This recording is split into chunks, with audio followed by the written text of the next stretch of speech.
बघा, आपण आता थेरीचा पुढचा भाग बघणार आहोत, ज्याच्यात इंटरनेट प्रोटोकॉल वगैरे पॉप्युलर वेब ब्राउझर झालेला आहे भरपूर, फक्त रिपीट करणार आहे. त्याच्यामध्ये IP, त्यालाच इंटरनेट प्रोटोकॉल म्हणतात.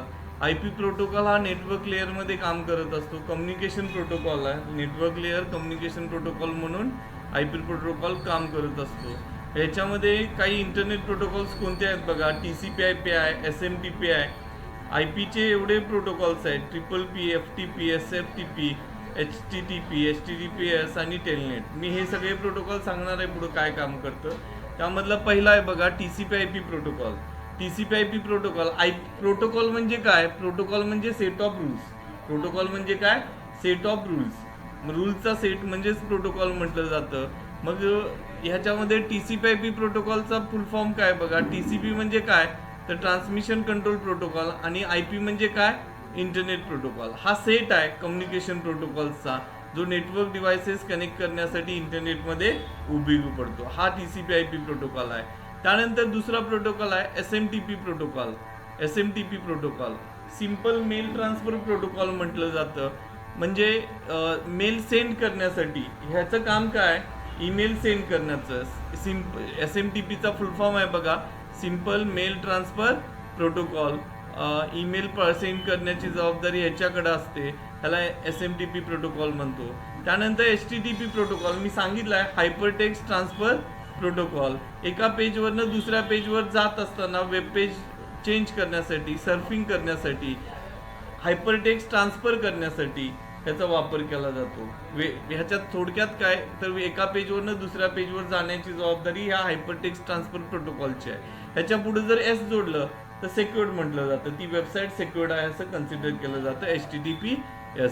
त्यानंतर FTP प्रोटोकॉल आहे बघा, फाईल ट्रान्सफर प्रोटोकॉल. ह्या प्रोटोकॉलची जबाबदारी, FTPचा फुल फॉर्म काय? File transfer protocol. ह्या प्रोटोकॉलची जबाबदारी काय? तर फाईल ट्रान्सफर करण्याची. आपण ईमेल पाठवतो, ईमेल बरोबर एखादी फाईल पाठवली तर ती फाईल पाठवण्याची जबाबदारी जी या फाईल ट्रान्सफर प्रोटोकॉलचं आहे. हे क्लायंट सर्व्हर मॉडेलमध्ये काम करत असतं. हा FTP प्रोटोकॉल आहे. त्यानंतर प्रोटोकॉल जर बघायचं झाले तर अजून भरपूर प्रोटोकॉल आहेत. त्याच्यामधला TPP एक प्रोटोकॉल आहे बघा, त्याला पॉईंट टू पॉईंट प्रोटोकॉल म्हटलं जातं. काय? Point two point protocol. हा प्रोटोकॉल सुद्धा एक पॉईंट टू पॉईंट कम्युनिकेशन करण्यासाठी याचा वापर केला जातो. FTP सांगितला, फाईल ट्रान्सफर प्रोटोकॉल. त्याच्या पुढे S जोडलं तर सेक्युअर्ड फाईल ट्रान्सफर प्रोटोकॉल. FTPच्या पुढे S जोडलं तर काय? Secured file transfer protocol. HTTP सांगितलं, HTTPS सांगितलं. टेलनेटला टर्मिनल नेटवर्क म्हटलं जातं. POP3 पोस्ट ऑफिस प्रोटोकॉल 3 म्हणजे इकडून तिकडं पोस्ट ऑफिस, ईमेल शेवटपर्यंत पोहोचवण्याचं, ज्याला पाठवलाय त्याच्याकडे पोहोचवण्याची जबाबदारी कोणाची असते? POP3 ची असते, पोस्ट ऑफिस प्रोटोकॉल.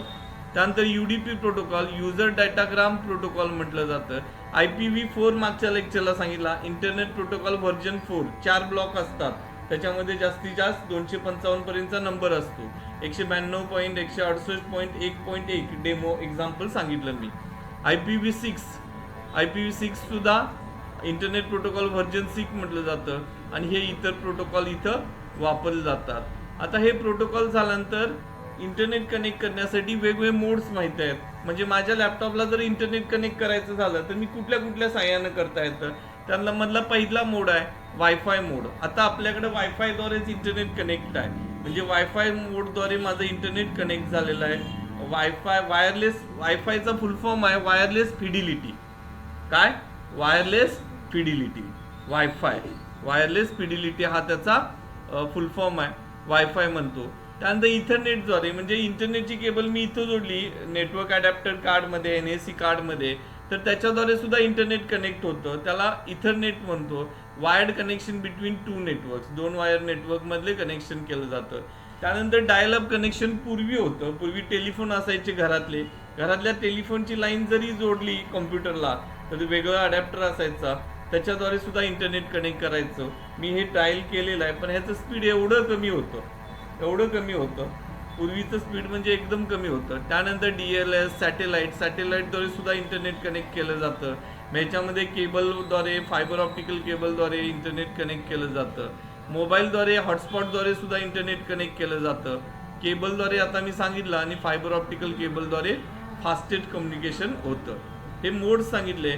त्यानंतर मी तुम्हाला सांगितलेलं identifying and uses of IP, Mac आणि IMEI of various devices. IP address म्हणजे काय, तर इतर सगळं आपण ह्याच्यात बघायचं आहे. तर आता आपण बघतोय, तर बघा, identifying and uses of IP, MAC, IMEI नंबर. मी मागच्या लेक्चरला म्हटलेलो आपल्या मोबाईलची आयडेंटिटी आपले IMEI नंबर असतो, आणि त्या IMEI नंबरवरनं आपला मोबाईल ओळखला जाऊ शकतो. जेव्हा तुम्ही मेसेज पाठवत असता, कुठली ॲक्शन करत असता, त्या मेसेजबरोबर तुमचा IMEI नंबर पण बॅकला असतो, त्याच्यावरनं फाईन करतं. मग IMEI नंबर म्हणजे काय, तर IMEI नंबरचा फुल फॉर्म आहे international mobile equipment identity. International mobile equipment identity हा प्रत्येक कार्डसाठी किंवा प्रत्येक डिव्हाइससाठी वेगळा असतो. IMEI तुमच्या मोबाईलमध्ये जर 2 सिम कार्ड असतील तर दोन IMEI नंबर असणार आहेत. लक्षात आलं? त्यालाच इंटरनॅशनल मोबाईल इक्विपमेंट आयडेंटिटी म्हणतो. आणि हा किती डिजिटचा असतो? 15 डिजिटचा असतो. 15 डिजिटचा IMEI नंबर असतो. त्यानंतर कम्प्युटरचा सुद्धा स्वतःचा ID असतो, त्याला मॅक ॲड्रेस म्हणतात, मीडिया ॲक्सेस कंट्रोल ID. हा media address, MAC address 12 characters alphanumeric असतो. अल्फान्यूमरिक म्हणजे नंबर्स आणि कॅरेक्टर्सचं लिंक. अशा पद्धतीनं हा मॅक ॲड्रेस असतो. IP ॲड्रेसेस बरोबर हा काम करत असतो. हा मॅक ॲड्रेस झाला. पॅकेट्स ज्यावेळेला आपण म्हटलेलं मागच्या लेक्चरला, डेटा जो आहे तो लहान लहान तुकड्यात पाठवला जातो, त्याला पॅकेट्स म्हणतात. आणि ते पॅकेट्स जे आहेत त्या पॅकेट्सवरती मॅक ॲड्रेस सेंड केला जातो IP ॲड्रेस बरोबर. आणि आपल्या मोबाईलचा जर IP ॲड्रेस, IMEI नंबर काय आहे चेक करा. मॅक ॲड्रेस एक सॅम्पल दाखवलं आहे बघा, अशा पद्धतीनं मॅक ॲड्रेस असतो. आणि IMEI नंबर असा आहे, जर बघायचं असेल तर ह्या पद्धतीनं IMEI नंबर आहे. तुमच्या मोबाईलवरती तुमच्या मोबाईलचा जर IMEI नंबर पाहिजे असेल तर हा दिलेला कोड डायल करायचा. मी सांगतोय बघा कोणता कोड, तर **#06 आणि परत हॅश दिलं बघा, *#06 आणि हॅश दिलं तर माझ्या मोबाईलचा IMEI नंबर आलेत बघा. त्यामध्ये पहिले 2 आहेत, IMEI 1 पहिल्या सिम कार्डचा, IMEI नंबर 2 दुसऱ्या सिम कार्डचा. लक्षात आलं का? हे वेगळे आहेत. आणि मग सिरियल नंबर मोबाईलचा वगैरे येतो. कुठल्याही मोबाईलवरनं हे डायल केलं की तुम्हाला IMEI नंबर मिळतो. काय? *#06# बॅक मारलं गेला. अशा पद्धतीनं आपण मोबाईलचा IMEI नंबर बघू शकतो. पॉप्युलर वेब ब्राउझर्स म्हणजे काय? असे सॉफ्टवेअर ज्याच्यात आपण वेबसाईट ओपन करू शकतो, वर्ल्ड वाईड वेब ओपन करू शकतो, त्याला आपण ब्राउझर म्हणतो. मग ॲपलचा ब्राउझर त्याला सफारी म्हटलं जातं, मोझिलाचा ब्राउझर त्याला फायरफॉक्स म्हणतात, गुगलचा ब्राउझर क्रोम, मायक्रोसॉफ्टचा ब्राउझर एज आणि ओपेरा झाला. असे ब्राउझर्स आपण बघितलेत बघा. मग लायनक्स आहे, नेटस्केप नेव्हिगेटर आहे, त्यानंतर मोझॅक आहे. मोझॅक हा जगातला पहिला ब्राउझर आहे, तो पण आपण बघितला. कुठला ब्राउझर कधी डेव्हलप झाला, कधी हे केलं ते याच्यामध्ये सांगितलेलं आहे बघा. DuckDuckGo हा अमेरिकन ब्राउझर आहे बघा. DuckDuckGo अमेरिकन सॉफ्टवेअर कंपनी आहे. हे सर्च इंजिन आहे. DuckDuckGo काय? सर्च इंजिन आहे. आता त्यांच्या सर्च इंजिनचं आणि ब्राउझरचं सेम नाव आहे. DuckDuckGo हे सर्च इंजिनचं आणि ब्राउझरचं सेम नाव आहे. अमेरिकन ब्राउझर आहे. DuckDuckGo नावाचा ब्राउझर पण आहे आणि सर्च इंजिन सुद्धा DuckDuckGo आहे. जसं गुगल क्रोम ब्राउझर आणि गुगल सर्च इंजिन, तसं DuckDuckGo दोन्ही एकच आहे. विवाल्डी टेक्नॉलॉजीचा नॉर्वेजियन सॉफ्टवेअर कंपनी आहे, जिथं नॉर्वेमध्ये तयार झाला. हा विवाल्डी आहे बघा ब्राउझर, विवाल्डी ब्राउझर. मायक्रोसॉफ्टचा एज विंडोज 10 आणि विंडोज 11चा असतो. मोझॅक जगातला पहिला ब्राउझर आहे, सांगितलं ब्राउझर. त्यानंतर एक्सप्लोरिंग द इंटरनेट एक्सप्लोर करणं कशाला म्हणतात, तर सर्फिंग द वेब. आता वेबवरती एका ठिकाणाहून दुसऱ्या ठिकाणी एक लिंक ओपन करणं, त्याला आपण सर्फिंग द वेब म्हणतो. काय? सर्फिंग. आणि सर्फिंग म्हणजे काय? इंटरनेटवरती फिरणं, त्यालाच काय म्हणतो आपण? सर्फिंग. फिरणं म्हणजे काय? एक लिंक ओपन करत जाणं. लक्षात आलं? इंटरनेट सर्फिंग त्याला म्हटलं जातं. या पद्धतीनं सर्फिंग झालं. पुढचं आहे, आता इथं टॅब आहेत बघा, काही टॅब शॉर्टकट कीज आहेत. ह्या शॉर्टकट कीज तुम्हाला माहिती पाहिजेत. मी तुम्हाला डायरेक्ट वापरून दाखवणार आहे शॉर्टकट कीज. Ctrl N काय बघा, Ctrl N काय केलं जातं? Opens a new window. Me control आणि एन केलं तर नवीन ब्राउझरची विंडो ओपन झाली बघा. झाली का? नवीन ब्राउझर ओपन झाला. इथे एक ब्राउझर आहे, हा दुसरा ब्राउझर ओपन झालाय गुगल क्रोमच. त्यानंतर कंट्रोल टी काय करतं? Opens new tab. Control T केलं, शॉर्टकट की आहे बघा. नवीन टॅब ओपन झाला काय? मी इथं गुगल ओपन करून ठेवलं म्हणजे इकडं गुगल आहे ओपन बघा. त्यानंतर control shift T reopens the last close tab. Last close tab open केलेला, कंट्रोल शिफ्ट आणि टी प्रेस केला. आता लास्ट टॅब मी हा क्लोज केलता ना, ओपन झाला का? अशा पद्धतीनं म्हणजे परत मला ते सर्च करावं लागत नाही आहे. हे शॉर्टकट की आहेत बघा. त्यामुळे ह्या शॉर्टकट की मला पण माहिती नव्हत्या, ते मी आता सांगत तुम्हाला वापरायला लागलोय. लक्षात आलं? कंट्रोल शिफ्ट टी ही शॉर्टकट की आहे जी शेवटची वेबसाईट ओपन करण्यासाठी मदत करतं.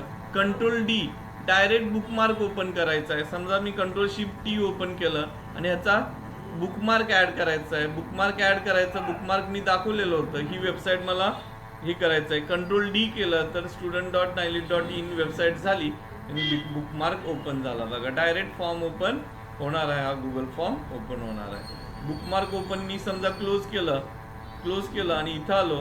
इथं आल्यानंतर बुकमार्क आहेत बघा, नायलिटचे बुकमार्क, व्ह्यू बुकमार्क्स म्हटलं त्याच्यामध्ये हा डायरेक्ट ओपन केला तर डायरेक्ट गुगलचा नायलिटचा फॉर्मचा टॅब ओपन होणार आहे बघा.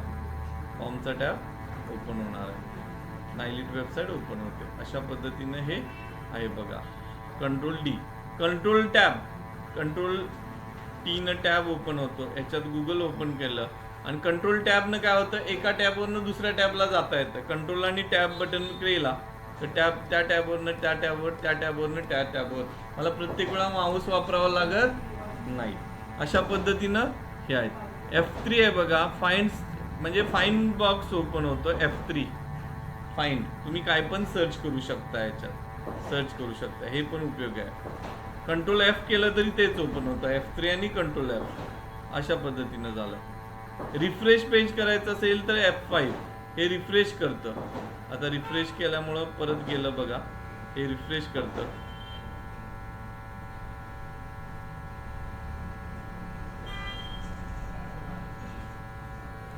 F11 फुल स्क्रीन करायची असेल, फुल स्क्रीन झाली का?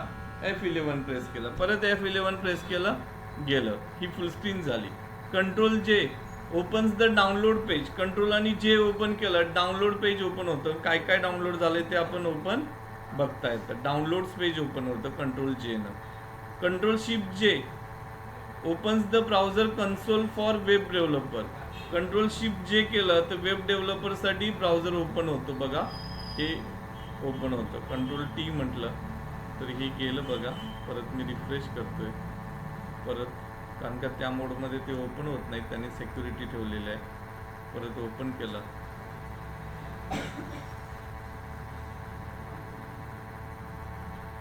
कंट्रोल F आहे, कंट्रोल R आहे, रिलोड द पेज. आणि हे करंट पेज सेव्ह करायचं असेल तर कंट्रोल S आहे, कंट्रोल S सेव्ह होतं. हे असं काही सपोर्ट करत नाहीत, त्यामुळं त्या पद्धतीनं आपण बघतो.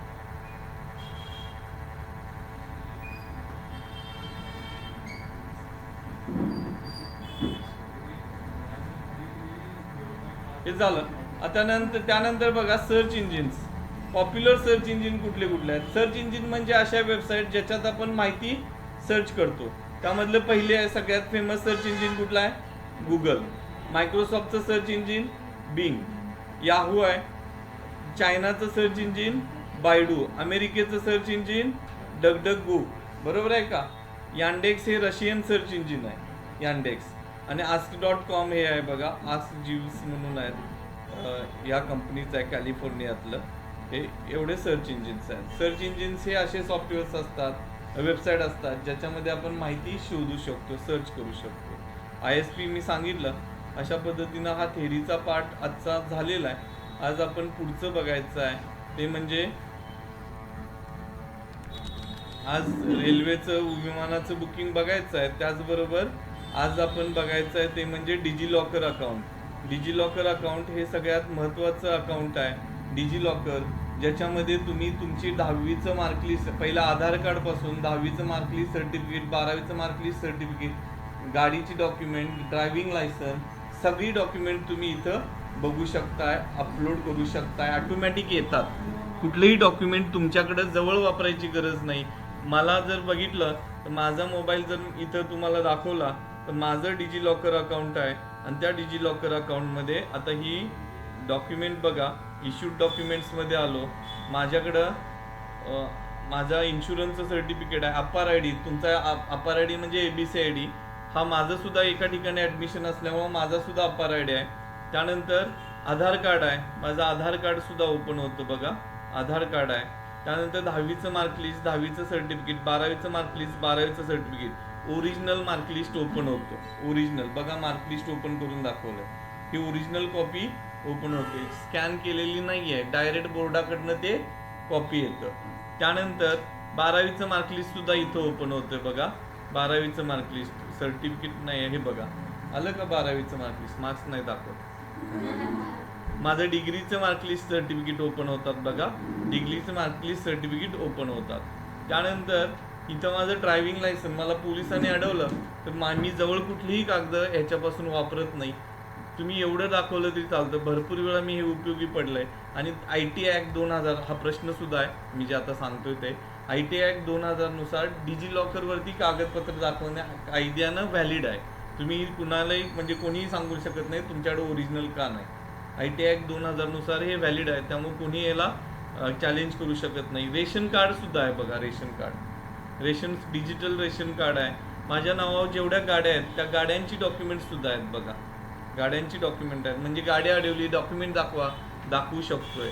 म्हणजे एवढं इन्शुरन्स गाडीचे असेल तर गाडीचे इन्शुरन्स सर्टिफिकेट सुद्धा आहेत. एवढंच नाही आहे, जसं आपला गुगल ड्राईव्ह असतो तसं इथं ड्राईव्ह आहे डिजिलॉकरचा, आणि त्याच्यामध्ये मला लागणारी सगळी डॉक्युमेंट मी स्कॅन केलेत. इथं बघा BSc सर्टिफिकेट म्हणून मी सेव्ह केलेत. त्यानंतर माझी माय सर्टिफिकेट्स म्हणून माझी सगळीच MCAचं टोटल मार्कलिस्ट वगैरे असं मी सेव्ह केलेलं आहे. अशी सगळी मार्कलिस्ट, मला कुठलाही डॉक्युमेंट लागला तर मी नाही म्हणत नाही, इथे यायचं प्रिंट काढायचं, किंवा कुठल्याही नेट कॅफेत जाऊन तुम्ही प्रिंट काढू शकताय. घरातल्या सगळ्यांची डॉक्युमेंट ह्याच्यात आहेत. त्यामुळं आधार कार्ड असेल मुलांची, बाकीची डॉक्युमेंट असतील, सगळी डॉक्युमेंट ह्याच्यात आहेत. म्हणजे तुम्ही हे उपयोग आहे. हे कधी डेव्हलप झालं डिजिलॉकर तर फेब्रुवारी 2015ला. तुम्ही मोबाईलमध्ये ॲप घेऊ शकताय डिजिलॉकर, किंवा ही वेबसाईट ओपन करू शकताय digillocker.gov.in. डिजिलॉकरसाठी एक आधार कार्ड सगळ्यात गरजेचं काय, डिजिलॉकरवर अकाउंट काढायला आधार कार्ड पाहिजे आणि मोबाईल नंबर लिंक असलेला त्याच्यावर OTP येतो, एवढं फक्त गरजेचं आहे. ज्या वेळा तुम्ही डिजिलॉकर अकाउंट काढताय, आता तुमच्या सगळ्यांचा अपार ID काढलेला आहे, तुम्ही अपार ID काढलाय म्हणजेच तुमचं डिजिलॉकर अकाउंट निघलेलं आहे, फक्त ते तुम्ही व्हेरीफाय नाही केलेलं. आपण बघूया, साक्षीचा आधार कार्ड नंबर मी आणलाय, बघूया हे निघतंय का, आणि आपण बघूया डिजिलॉकर अकाउंट निघतंय का. तुम्ही हे ॲप सुद्धा घेऊ शकताय मोबाईलमध्ये. मोबाईल घेतला तर पहिलं ॲप घ्या डिजिलॉकर, आणि त्याच्यात स्वतःचं अकाउंट लॉग इन करा आणि सगळं 10वीची मार्कलिस्ट वगैरे फेच करा. आता फेच कशी करायची वगैरे, जर अकाउंट निघलं तर मी दाखवू शकतो, अदरवाईज तुम्ही नंतर विचारू शकताय फेच करायचं कसं. इथं सर्च करा, डिजिलॉकर नावाचं गव्हर्नमेंटचं ॲप आहे, त्यामुळे gov.in म्हणजे गव्हर्नमेंटची वेबसाईट आहे, सिक्युअर्ड वेबसाईट आहे. हे झालं, त्याच्यात लॉग इन करायचं आहे. आता तुमचं अकाउंट ऑलरेडी काढलेलं असणार आहे ज्यावेळेला तुमचा अपार ID काढलाय त्यावेळेला, त्यामुळे एकतर मोबाईलद्वारे तुम्ही लिंक करू शकताय किंवा आधार कार्डद्वारे लिंक करू शकताय. मी आधार कार्डद्वारे लिंक करतोय साक्षीचं, आणि आता तिथं आधार कार्ड नंबर टाकतोय बघा. मी घेत नाही नंबर, उल्लेख करत नाही, कारण का तो परत मग असा नंबर पब्लिश केला तर ते IT ॲक्टनुसार ते पुढं जात नाही आणि यूट्यूबवर व्हिडिओ येत नाही. साक्षी पाटील आलेत का, पहिली 2 अक्षर आणि शेवटचे अक्षर.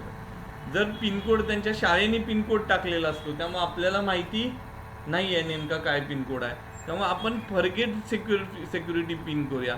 आता हे अकाउंट साक्षीनं कधी डिजिलॉकरला ओपन नाही केल्यामुळं अनव्हेरीफाय आहे, इथे व्हेरीफाईड यायला पाहिजे.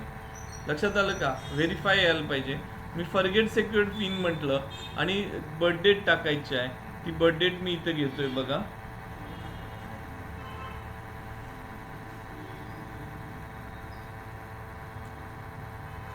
काय आहे ती खाली येईना झालं.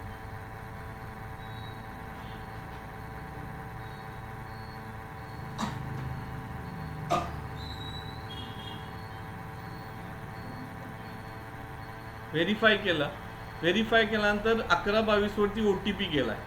1122 लिंक कुणाचा आहे मोबाईल नंबर, मग त्याच्यावर OTP गेलाय आणि तो OTP घ्यायला लागणार आहे. मी 2 मिनिटं पॉज करतोय. डिजी लॉकर अकाउंट निघलेलं आहे बघा. आणि हे आता वेणू देवकर म्हणून व्हेरीफाय नाऊ करायचं आहे. व्हेरीफाय केल्याशिवाय आता व्हेरीफाय कसं करायचं आहे, परत OTP येतोय आणि परत तो OTP टाकल्यावरच OTP व्हेरीफाय होतं. त्याशिवाय तुम्ही हे करू शकत नाही. परत आलेला OTP सांगायला दुसरा. तुमचा आधार व्हेरीफाय होतं आणि मग OTP येतो. तुमचं अकाउंट ओपनिंगचा मगाशी OTP गेला, आता आधार ओपनिंग, आधार व्हेरीफाय होतं. आणि 10वीचं मार्क्स माहिती आहेत का, रोल नंबर आणि 10वीचं मार्कलिस्ट तुला आणून दाखवू शकतो मी याच्यातले.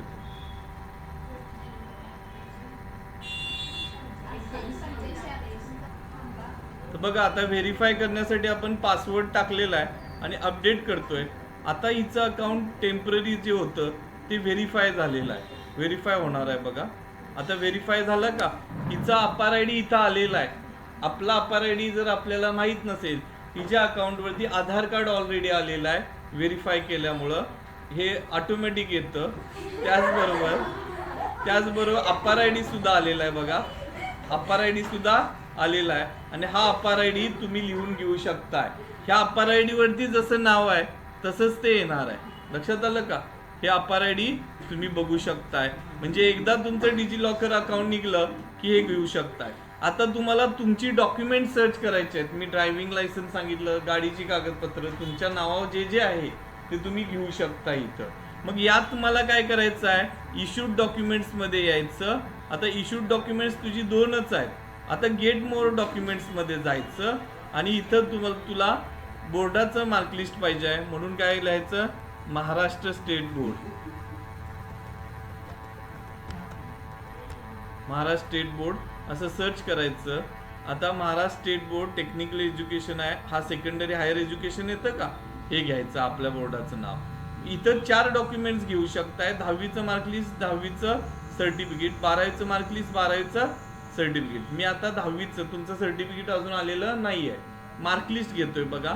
मार्कलिस्टसाठी काही गोष्टी एवढ्या टाकल्या की इथं फेच होतं. बघूया आलंय का. सीट नंबर द्यायचा आहे F0 739. कधी झाला, मार्च ना का फेब्रुवारी? फेब्रुवारी असते तिथं, फेब्रुवारी 2026.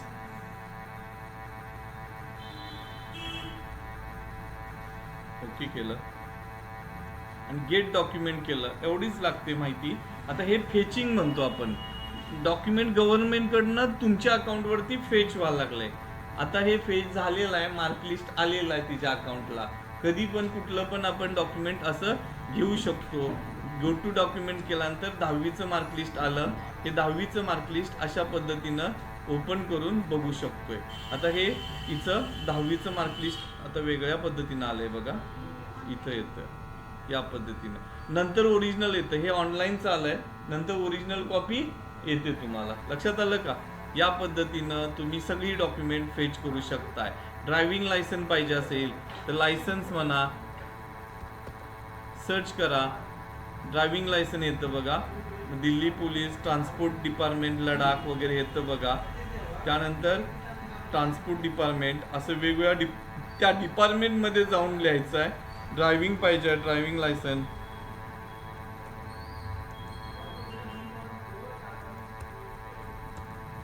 असं मी सर्च करतोय, थोडक्यात दिलं.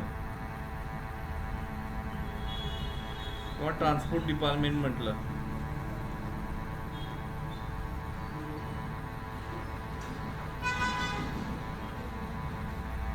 ट्रान्सपोर्ट डिपार्टमेंट राजस्थान, मध्य प्रदेश आहे बघा, मेघालय, गोवा, महाराष्ट्र पाहिजे. महाराष्ट्र कुठं आहे बघा.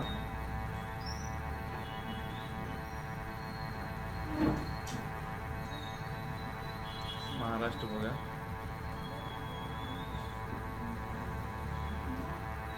मोटर व्हेकल डिपार्टमेंट आहे का बघा. गाडीची कागदपत्र इथं घेऊ शकता. मग इथं बघा मोटर व्हेकल डिपार्टमेंट. इथं गाडीचा नंबर पाहिजे असेल, गाडीची डॉक्युमेंट रजिस्ट्रेशन, ड्रायव्हिंग लायसन पाहिजे असेल तर ड्रायव्हिंग लायसनवरती क्लिक करायचं. मग ड्रायव्हिंग लायसनसाठी लायसन नंबर लागतो जो तुम्हाला आलेला आहे आणि तो पुढं फेच केल्यानंतर ते येतं. बाकी काही नाही आहे. लक्षात आलं? अशा पद्धतीनं हे अकाउंट वेणूचं निघलेलं आहे. सगळ्यात महत्त्वाचं तुम्हाला ड्राईव्हवरती फोल्डर करा. इथं फोल्डर अजून काहीच वापरायला नाही. माय डॉक्युमेंट्स म्हणून फोल्डर करा आणि न्यू डॉक्युमेंट्स करून तुम्ही स्कॅन अपलोड फाईल करू शकताय फोल्डर तयार करून. लक्षात आलं का? फोटो काढून पण तुम्हाला ह्यात जी नाहीत डॉक्युमेंट ती सुद्धा ठेवू शकताय. तुमच्याबरोबर ही सगळी डॉक्युमेंट येतात. अशा पद्धतीनं हे डिजिलॉकर अकाउंट निघलेलं आहे. या पद्धतीनं झालं डिजिलॉकर. आता पुढचं ठीक आहे, डिजिलॉकर आपलं निघलेलं आहे. आपण इथंच थांबूया. बाकीच्या फॅसिलिटी ज्या आहेत बस वगैरे नंतरच्या लेक्चरला बघूया. महत्त्वाचं आज डिजिलॉकर अकाउंट होतं, तेवढं निघलेलं आहे. आता बुकिंग वगैरे करायचं आहे ते आपण मी मागच्या लेक्चरला घेतलेलं होतं. काय घेतलेलं होतं बघा आता मगाच्या लेक्चरला, पण ते व्यवस्थित झालं नाही. मी परत सांगतो. मग त्याच्यामध्ये रेल्वेचं ॲप कसं करायचं, बसचं बुकिंग कसं करायचं, बुक माय शो वगैरे हे सगळं बघूया.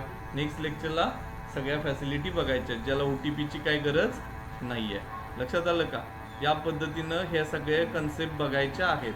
शिकायचं भरपूर आहे. जे शिकायला येणार त्यांच्यासाठीच लेक्चर पुढे होते, बाकीची नाही आहे. ठीक आहे, आपण बघूया. मी काय ते सांगतो नंतर. Stop recording.